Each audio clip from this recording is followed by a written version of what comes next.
Hi, I am welcome you all to today's audience with Aerospace on small satellites. And I just want to remind you that we are recording today's event. And I'm Leanne McGinley, part of our corporate social responsibility team with the Aerospace Corporation. And I'm so excited that you're joining us today for a special audience with Aerospace.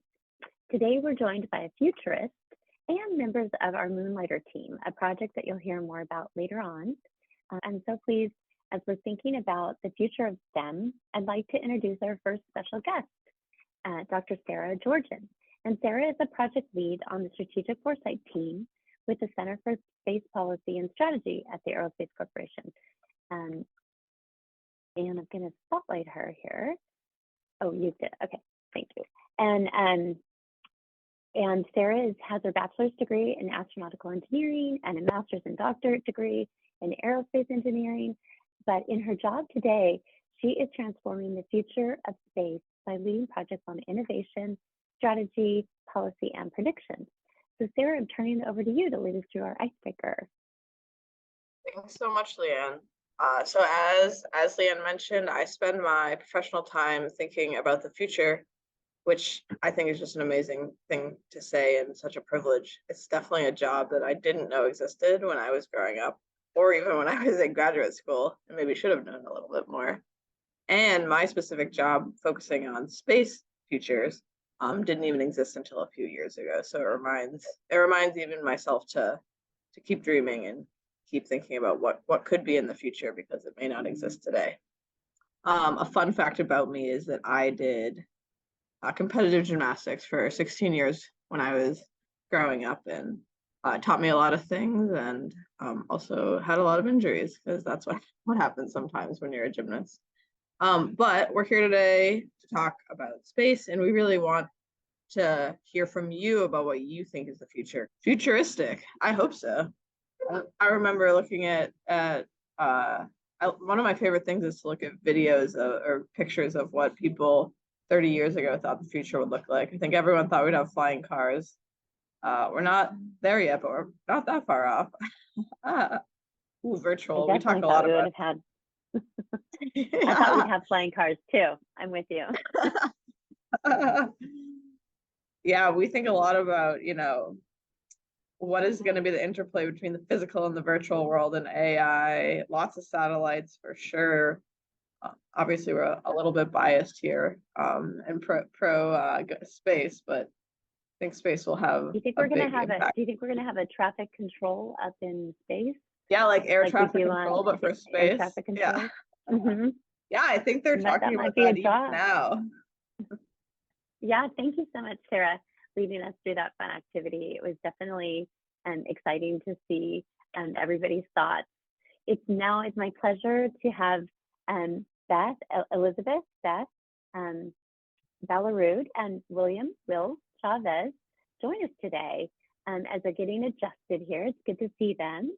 Beth is a member of our technical staff in small sat production. She was originally from Nebraska and has been living in California for 5 years. She designs, builds, and tests components for satellites, as well as satellites themselves.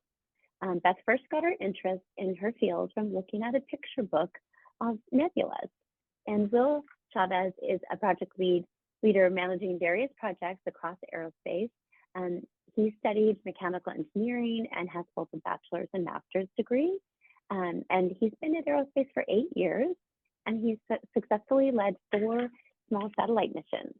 So in addition to working here at Aerospace, he also runs our company's soccer club. So hopefully there's some soccer fans in the group. Please join me with your reactions in welcoming both Beth and Will. Thanks so much for joining us today, you guys. Yeah, thanks for having us. As mentioned, I'm Beth, and then this is Will. So we're going to just talk about small satellites, which is an emerging market that's been around for a couple decades, but continues to kind of keep pushing the limit of what we can do in space.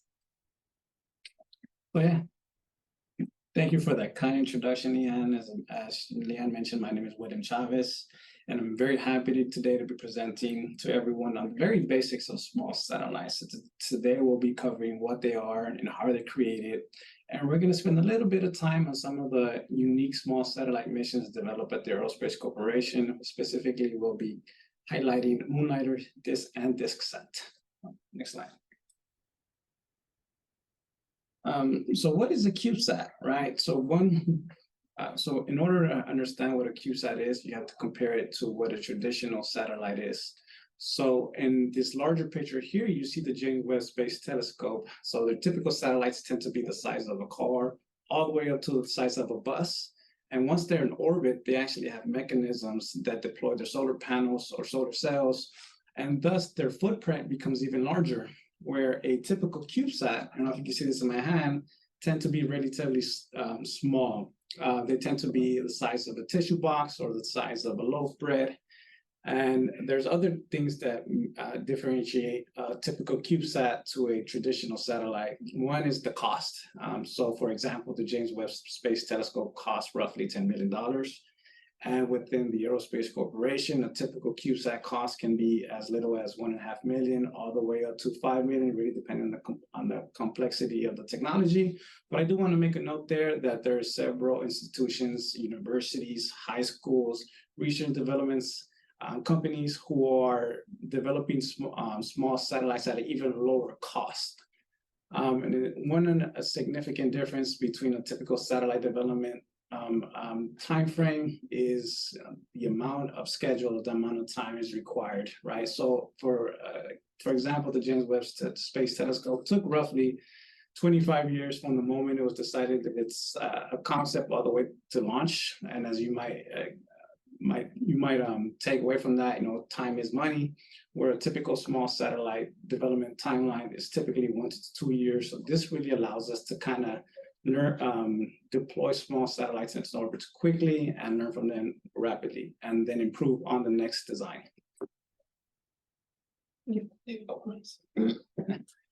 So why are we using small satellites? Why is this an interesting platform, right? So before I actually answer that question, I just kind of want to cover some very basic descriptions of a small satellite. So standard measurement of description for a small satellite is a 1U size. So this is a 1U size. It's roughly 10 centimeters by 10 centimeters by 10 centimeters.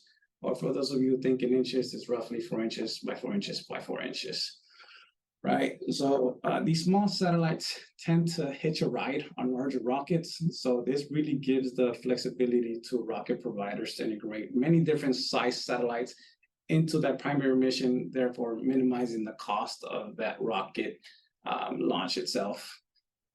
Given that this is really small size, it really opens up space for universities. It opens it up for research and development companies. It opens it up for small companies who typically can't afford to participate on larger satellite development platforms. And as I mentioned in the previous slide, the time to actually develop a small satellite is fairly quickly comparison to a typical satellite development timeline. And given that we're utilizing rides that go in different type of orbits, or also allows us to kind of investigate new science, therefore we take advantage of this rideshare opportunities to not only investigate the science, but invest and develop the technology for that science objectives. So I'll hand it over to Beth, and she's kind of going to cover some of the major elements of what a small satellite is composed of. Yeah, so here on the left, you can see a lot of the major kind of subcomponents with colored category boxes for reference on the right. So for power, which is definitely needed for a satellite, we usually have that in the form of batteries and solar cells. So the solar cells you can see on the right, they'll charge the batteries, which will allow us to be able to still use the satellite even when it's being kind of shaded by the Earth as it goes around the Earth. Another thing that we have is communication with the ground, which you can see we have a communication antenna on the right, is basically just allowing us to actually talk to Earth. We need to be able to say like, hey, we took a photo, here is the photo. So that kind of helps us. And then that's here on this satellite here. There's also attitude knowledge, which is basically how the satellite can recognize if it's pointing at the Earth or if it's pointing somewhere else. So it'll be able to use GPS, which will allow it to know where it is on orbit and say, okay, I took a photo of LA instead of, oh, I took a photo of the ocean. I thought it was LA. It looks similar, so it's able to distinguish between the two. Attitude control is actually how it moves around. So it'll rotate, and then it also has propulsion, which will allow it to kind of speed up or slow down, whatever we need it to do. And then last, of course, is the payload, which is the mission, the purpose that the satellite's up there.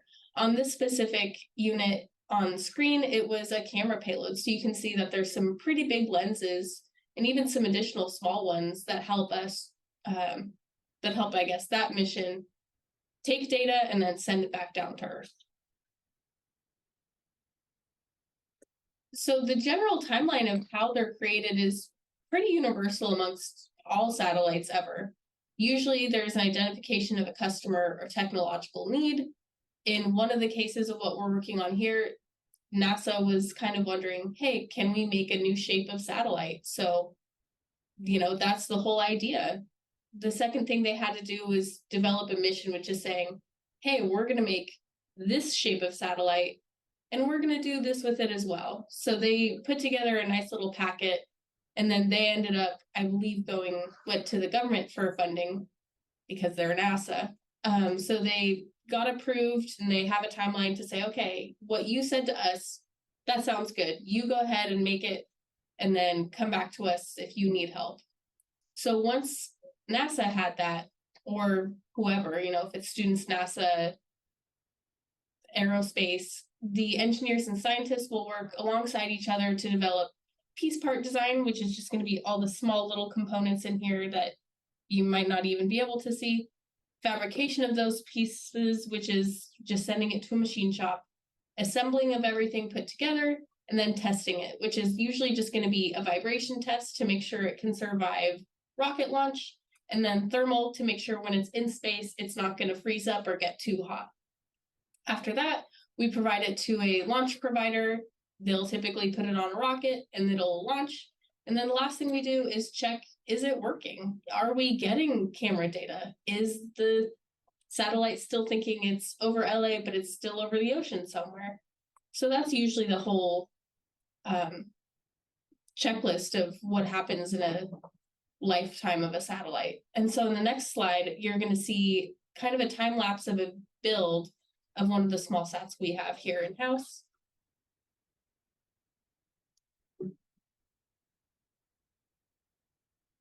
So in this, you can see that everything is kind of put together. Sometimes it's taken apart. Usually we take everything of the internal components and put those together first, and then we'll slowly kind of build up around it.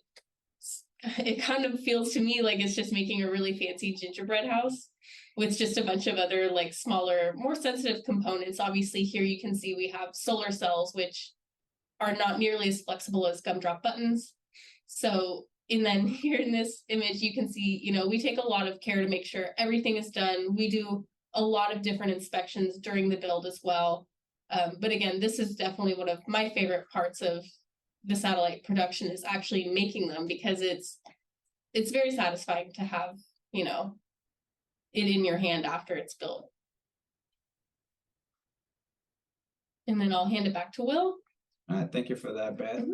So on the previous time lapse, that was actually a 6U CubeSat. That was a NASA-funded mission called Daily. It was a science mission.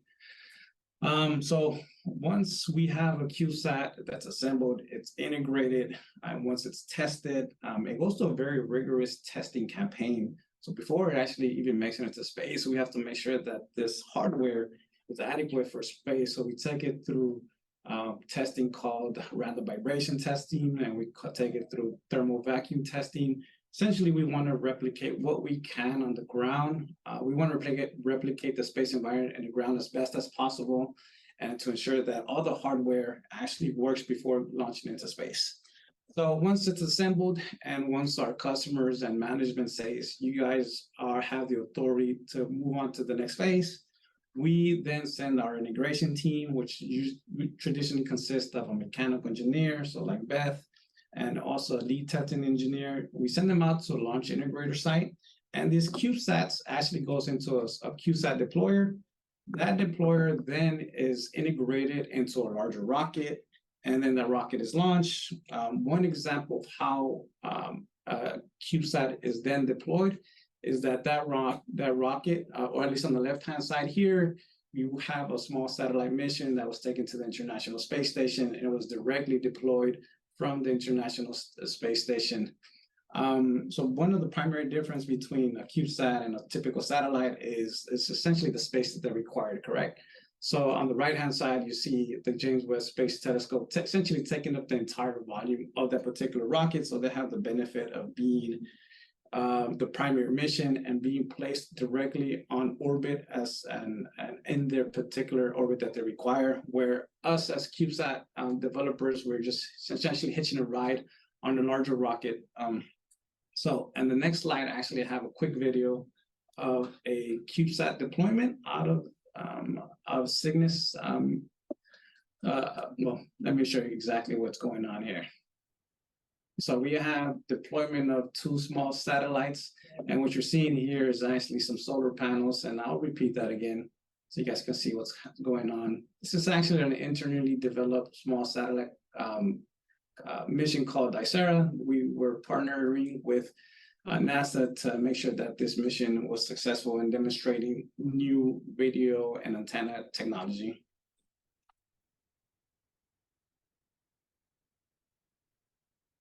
So once the small satellites are in orbit, then we need a method to communicate with them, right? We need a method to verify that we can ensure that the satellite is healthy. So at least here in Aerospace Corporation, we have multiple geographically separated ground stations. And this is very useful for on-orbit checkout and for reprogramming and uploading new software patches and performing our day-to-day operations.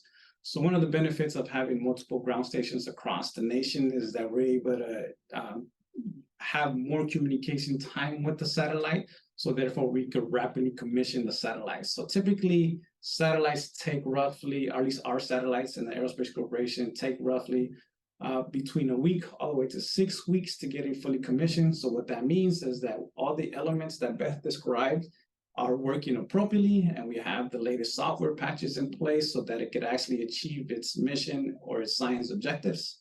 And down below here, you actually see the pictures of some of our mission operation leads actually tasking satellites and operating the ground segments and communicating directly with the small satellites. So now we're going to kind of transition and talk a little bit of some of the unique small satellite missions that we develop here in Aerospace Corporations. I do want to make a note that there is several types of missions. There are science missions, there are technology demonstration missions, and there's a wide variety of missions, but this particular subset of missions that we're going to go over are our technology demonstration type of missions. So just to start off, Moonlighter is probably one of the most popular small satellite missions Aerospace Corporation has ever developed. So kind of understand what's happening here.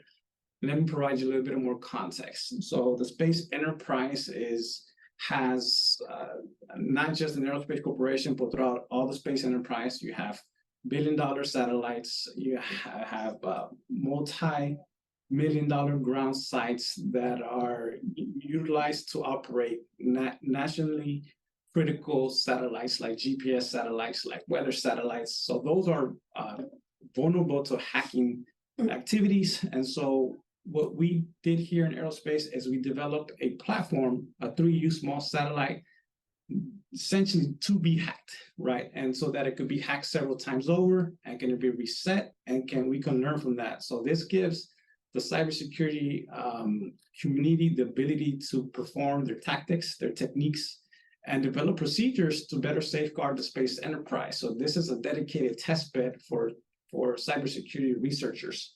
So one of the highlights of Moonlighter is that it was part of a cybersecurity challenge called Hackasat. So Hackasat is a cybersecurity competition that happens every year in a conference called DEF CON, and is hosted in Las Vegas. So this past August, during the Hackasat activities, there was 5 teams competing in 10 different challenges. And in one of those challenges, the teams were tasked to take an image of a particular portion of the Earth. And the winning team actually was able to take a beautiful image of the Earth's limbs here. So overall, the event itself was very successful. And if you Google Moonlight or Hackasat, you're going to be able to find a significant amount of news articles of what the details of that particular competition is. So these are the type of small satellite platforms that Aerospace Corporation is involved with. And this particular satellite is still on orbit, it's still being utilized for closed exercise that involve government parties, but the most notable and public event was the Hackasat activity, and that was very successful. And the key takeaway here is that we purposely gave access to hackers, and they were able to take images and find vulnerabilities within the satellite to better inform the space enterprise so that we can better safeguard our satellites. And so I'll transition over to Beth. She'll talk a little bit about DiskSat.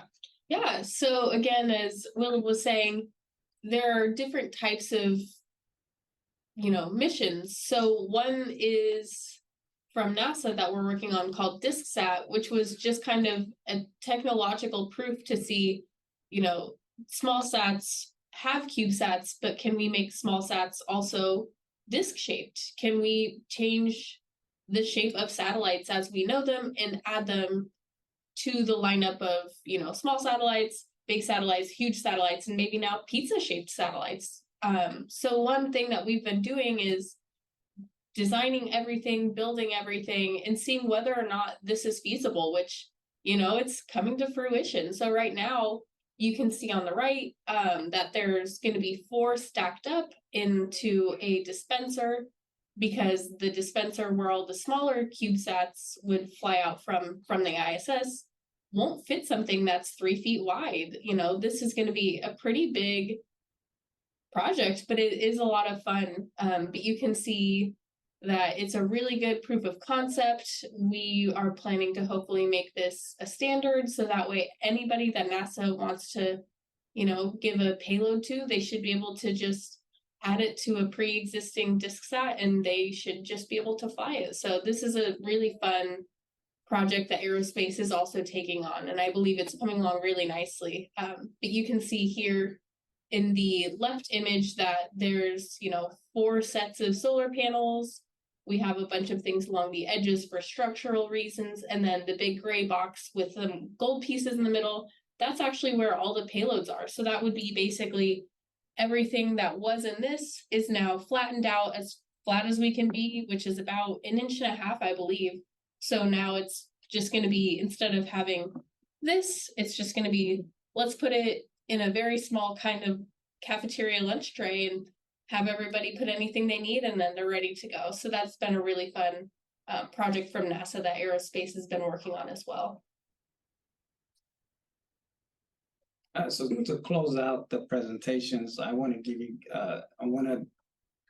provide this video which is a representation of one of our small satellite missions, demonstrating the ability to essentially transmit a large amount of data via laser technology. So what you're going to see here is one of the NASA-funded mission that where its objective was to shrink the capabilities of a larger satellite into a smaller platform and utilize laser technology to transmit larger amount of data. So what you're seeing here is also a unique ground segment that was incorporates a laser receiver to capture that data and verify that we've actually demonstrated technology that NASA wanted us to demonstrate. And so one of the accomplishments of this mission is, one, we were able to miniaturize the laser technology into a smaller platform. We were able to demonstrate the high precision pointing of these small satellites. So it's, as you might expect, we want to make sure that we are actually pointing accurately over each ground pass. And third, we were able to transmit a large amount of data during this mission operations phase. So that kind of concludes all the basics of a small satellites concludes some of the simple missions and some of the dedicated missions that we have ongoing and we've had done in the past. So I just kind of want to thank everyone for being patient and participated in this presentation. And I think we'll hand it over to Leanne for the next portion of the presentation. Thank you, Beth. And well, we're not done yet, so no one go anywhere.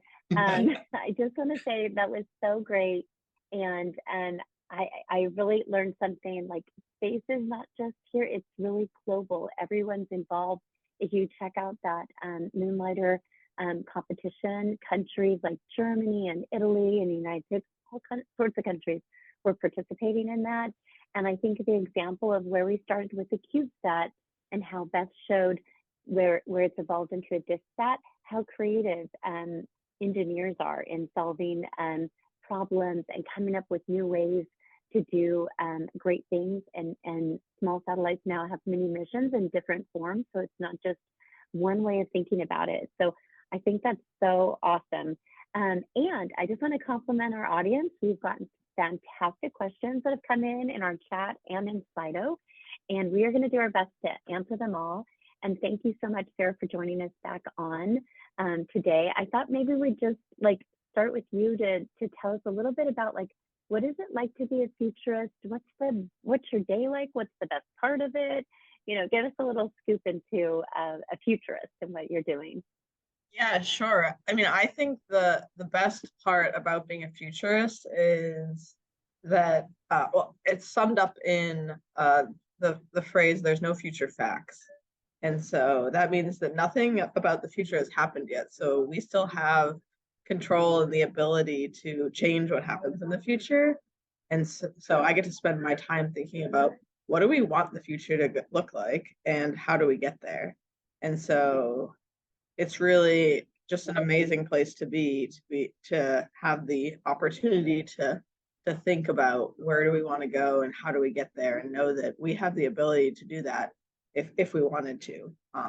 And so on a day-to-day basis, though, a lot of it is just having conversations with other people to get their viewpoint of where they want to go and what they know about the world, and so that we can incorporate all of these very diverse perspectives into a better understanding of what's happening today and what could that mean for the future. So it's a lot of communicating and thinking and ideating about what could come upon us. And we had one of our students ask, do you think the future will be cool with lots of those? Well, I certainly hope so. I think it will be. There's many signs that are pointing to the world becoming a better place, and it's students like you guys who are the future. And so the fact that you're even asking these questions means that we're headed in the right direction. That's true. I think it's going to be cool. And I was thinking maybe for Beth or Elizabeth, we got a couple technical questions. One I'm going to tell you is how can you ensure CubeSats don't spin around when they're launched out? How do you prevent that from happening? So I thought that was really technical from one of our students. And the other question is, how are most CubeSats deployed or pushed out? Are there explosives involved? They want to know if something's blowing up or maybe a spring. So these are some really good, engineering questions. So I was wondering if maybe one of you could take one of those. Yeah, so in terms of deployment, it actually is just basically a giant spring. I went to do integration one place and it just looked like a giant slinky that instead of being compressed was extended. So it was really easy to push. So it wasn't crushing anything, but it is simple is better. You don't want to have to use explosives next to a satellite if you really don't have to. But sometimes it's funny because it's the simple things elegant idea works. Yeah, where it's you'll just see something in the office and you'll be like, oh, let's try to make a paper clip on that and see if that works. And sometimes it does, where it's funny because it's kind of the common things around that become the cool space design, but it's oh, that's just a slinky. That's all it is. But in terms of keeping it from spinning after launch. So I'll take a stab at this. A very elementary description of how it happens. So once it's deployed, it's actually the natural state of the satellites to be continuously tumbling. And so those first 6 weeks, we work in ensuring that all the attitude control sensors are working as expected. At least the way our satellites are designed is that we have Earth sensors, sun sensors, and their primary job is to find a coarse understanding of where they're positioned. And once we have a general knowledge of those positioning, then we activate the star trackers to provide that fine pointing. And then via the reaction wheels and torque rods, we're able to maintain that stability of the satellite over time and use them when we need it.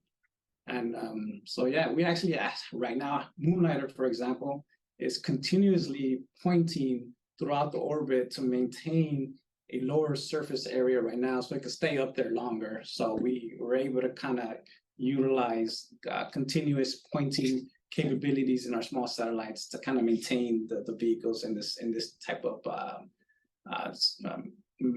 this kind of continuous method. So hopefully that answers your question. So it's a combination of sensors. And actually at the heart of it, there's a detumbling algorithm. So there's some math involved that allows these actuators to work in that method. Mm-hmm. So there is a question, there's a question in the chat that Lauren put in, but also if you can touch about, you know, do you have to be great at math to go into engineering? Does math have to be a thing that you like more than anything else in the world? Or, you know, what is it possible if it's not your favorite thing and you could still be an engineer? So maybe you guys could touch upon that. I think we're all laughing because we all went through algebra and through calculus and through differential equations, and we all took differential equations for engineers. So you do have to appreciate math, and you have to understand that you can apply math into real world problems. So I think that's one element that is usually missing in school is really once you get into industry, you see how math is applied to everyday projects. So it is worth it if you're wondering whether or not you want to go down this path. So I don't know, Sarah or Beth want to add to that. Yeah, sure. So you don't have to like it, but you just need to know enough of it. Is what I will say. So and the other thing is there's many ways to be involved in the space industry without being an engineer. So I'm an engineer, but I work with almost all non-engineers because I work on more of the policy and strategy side of things. And so people come from political science backgrounds or international relations or lawyers. There's, you know, every different type of job exists inside of the space world as well. Yeah. And it's kind of the same thing, even with like what Sarah was saying, you know, you don't have to be an engineer to even work on the hardware. Some of our technicians, and historically some of the technicians I worked with, you know, it's people who worked in construction and then they came to apply those same skills just to a different, newer product, which was a satellite, you know, or, you know, working on cars. If you worked on cars, then you've almost built a satellite in my mind, you know, because it's such similar skill sets where you can get into the space industry and do a lot of cool things. You know, you can physically build things without really needing to have that level of math background. But I do agree with Sarah where it's like, you need to know the math if you're going to be an engineer, but you don't have to like it. You know, if I'm doing like 12 plus 18, I'll be like, I'm going to double check this on the calculator. Like, I don't know about this, you know, where it's not day-to-day like intense math. It's you have to know it so that way if something comes along you can appreciate and understand what the problem at the core is. But so that's good advice. So I love that you added, Sarah, that we're inclusive and we're looking for all people to be part of the space workforce of the future, and there's many ways to get involved with it if it sounds interesting to you. And I'm taking it that, you know, none of you are doing math in your free time. You might be playing soccer, but you're not just running math problems as your, you know, only passion. So that is good to know. I wanted to ask if we had a question about what elements of space do you have to consider when you're picking materials for satellites? And I know that's critical because you're exposed to a lot of harsh environments. Could, you know, one of you talk about that for a moment? Yeah, so I think the biggest element that typically you see issues with is actually oxygen.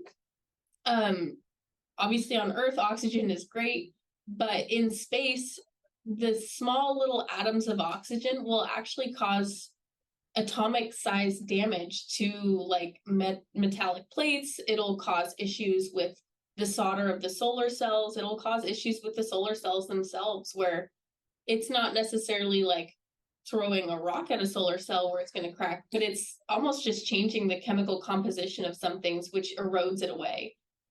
There's definitely a lot of, not, endless amounts of elements in the vacuum of space, but I would say oxygen is definitely the one that we have to kind of account for and make sure that whatever metals we choose or whatever finishes we use will have appropriate kind of protection against any elements we might see. And heat and radiation too, or Yeah. things that you also have to combat, and that's good to know. I was going to switch to, somebody was asking about what effect will the future have on our environment and animals? I think that's a really good question, because I know we have a caring audience, but just wanted to mention that question. I don't know, Sarah, if you want to respond to that. And I think we're even seeing signs of that now for animals in our environment. Yeah, I think that we're seeing some changes in the ecosystem that are impacting where animals live, where they can survive, what different species have to live together, which is going to have ecological long-term impacts. I think that you know, the world and the earth is one giant system, and so as things shift and move, kind of there's ripple on effects throughout the entire system. One thing we talk a lot about, though, is that what's not certain about the future is how humans are going to react to all these changes. And so we have the ability still to impact positive change and make sure that environments are protected, and we take steps to keep, animals and humans safe from the impacts of our changing environment as we move forward. And so it's in our hands, really, and the onus and the opportunity exists for humans to make a positive impact there. So thank you, Sarah. I appreciate that. And a question about what do you use to change the Earth view angle for a CubeSat? I'm not totally sure I understand that question, but I'm hoping that's or Will or Sarah, one of you understand the question to be able to answer it. Is that like for orientation on the CubeSat? Yeah, so basically, if we wanted to change the direction of the CubeSat from A to B, basically there's a small motor inside that will just spin.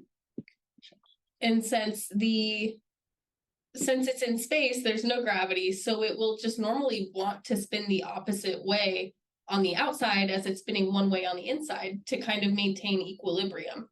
So that's actually how we get it to go. It spins very fast, and we do have different sized like motors and wheels for each of the different angles that we need.